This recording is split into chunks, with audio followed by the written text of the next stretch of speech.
Hi there, this is Learning with Mr. Q, and this video is part of a series on the FSA Mathematics Practice Test questions.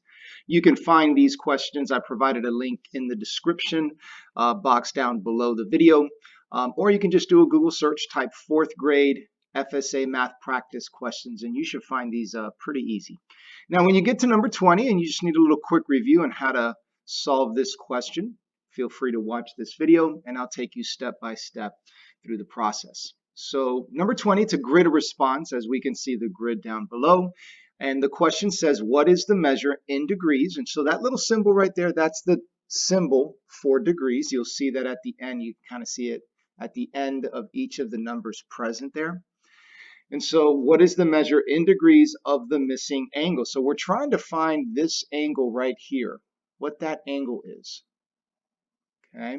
Now all we have though are the other angles. We can see that this one is 65 degrees, and then the next one is 86 degrees, and the other one is 77 degrees. Now I want you to notice that as I highlighted those different degrees and the missing one, you can see that there is a circle, right? Well, you have to think what a circle is, or how many degrees a circle has. It's 360 degrees. Doesn't matter how big the circle is or how small it is.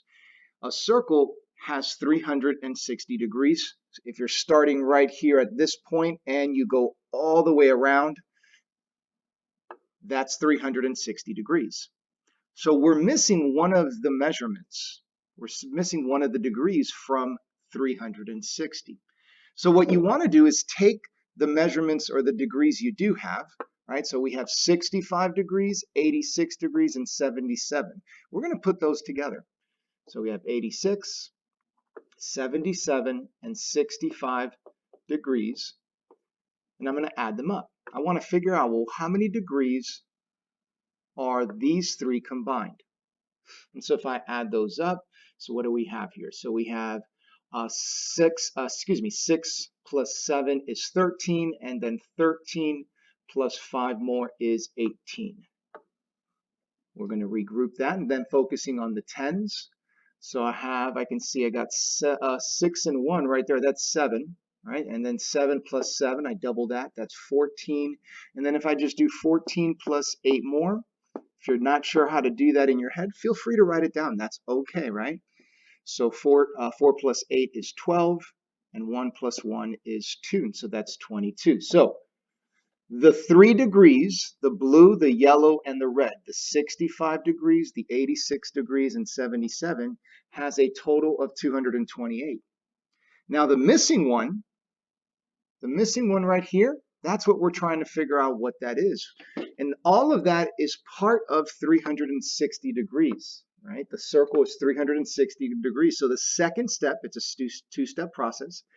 You take the total amount, 360 degrees, and we're going to take away the 86, 77, and 65 degrees that's been combined. We're going to take that away, and then what we have left is the missing angle. And so we're going to subtract starting in the ones. So we're going to regroup. So we have 5 tens, and then we're going to take those and regroup that one that we took, and move it over to the ones. And so now we have 10 minus 8 is 2 degrees, and then 5 minus 2 is 3, and then 3 minus 2 is 1, for a total of 132 degrees.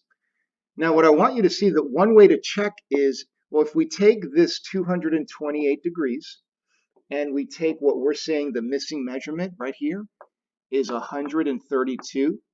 If we take the 228 and the 132 degrees, it should equal 360, right? Because now we have all the measurements of that full circle.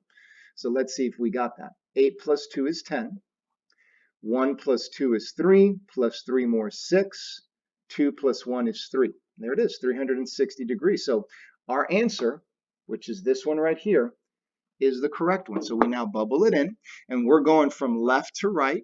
You could go from right to left. You don't want to just put it floating in the middle. right? So just we go from left to right because I think that's just the natural way we write numbers, right? We go from the biggest place value to the smallest.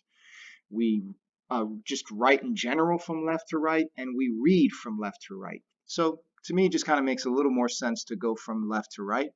So we have 132, and you don't want to put the little degrees symbol because if you notice, there's nothing here to bubble in the degree symbol, and there's no commas either. You never want to put a comma inside the grid response or the degree symbol. The only symbol, let me erase that and do that a little better. The only symbol you want to put is the fraction symbol and the decimal. And in this case, there is no fraction or decimal. So you just bubble that in. 132 is our final answer. Well, I hope that helps. Thank you so much for watching Learning with Mr. Q.